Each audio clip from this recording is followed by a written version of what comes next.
Hello guys, আসসালামু আলাইকুম। আবারও চলে আসলাম রেসিপি বাই দীপা থেকে আরেকটা নতুন রেসিপি আপনাদের সঙ্গে শেয়ার করার জন্য। এটা আপনারা ভাববেন যে আপু শুরুতেই কী দেখাচ্ছে। এটা হচ্ছে মাছ বেটে রাখা হয়েছে, কাতল মাছ। আমাদের বাসায় কাতল মাছের ভর্তা, কাতল মাছের চপ খাইতে সবাই খুব বেশি পছন্দ করে। তো আজকে কাতল মাছের চপ করা হচ্ছে। তো এখানে সিদ্ধর সময় কাতল মাছটা আপনার গোলমরিচ আর কাঁচামরিচ দিয়ে সিদ্ধ করে নিয়েছিলাম, একটু লবণ হলুদ দিয়ে সামান্য। এখন এখানে এই যে অল্প অল্প করে একটু আদা রসুন, একটু জিরে বাটা, বেশ কিছুটা পেঁয়াজ কুচো,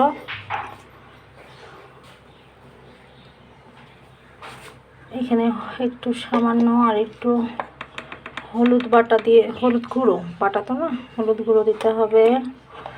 তারপরে সামান্য কিছু যে গুঁড়ামরিচ আর একটু লবণ, কারণ তখন আমি সিদ্ধর সময় খুব বেশি একটা লবণ দিয়েছিলাম না, হ্যাঁ, যার জন্য হালকা একটু দিয়েছিলাম। আর এখানে আর একটা জিনিস অ্যাড করা লাগবে, সেটা হচ্ছে এই যে লেবু। এক ফালি লেবু নিয়ে নিয়েছি, কারণ আমার মিশ্রণের পরিমাণটা খুব অল্প, ঠিক আছে। আজকে খুব সিম্পল কিছু দুপুরে লাঞ্চ করেছি আমি। আর এর ভিতরে একটা ডিম অ্যাড করে নিতে হবে। তো এটাকে এখন ভালোভাবে মাখায় নিতে হবে। হ্যাঁ,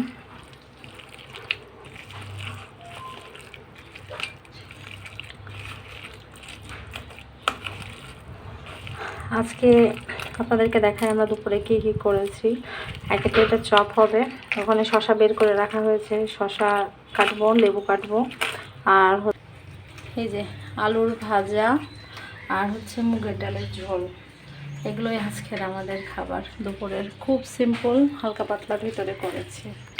এই যে তেল চাপাই দিয়েছি, এখন আলতো হাতে ছোটো ছোটো করে এরকম করে জাস্ট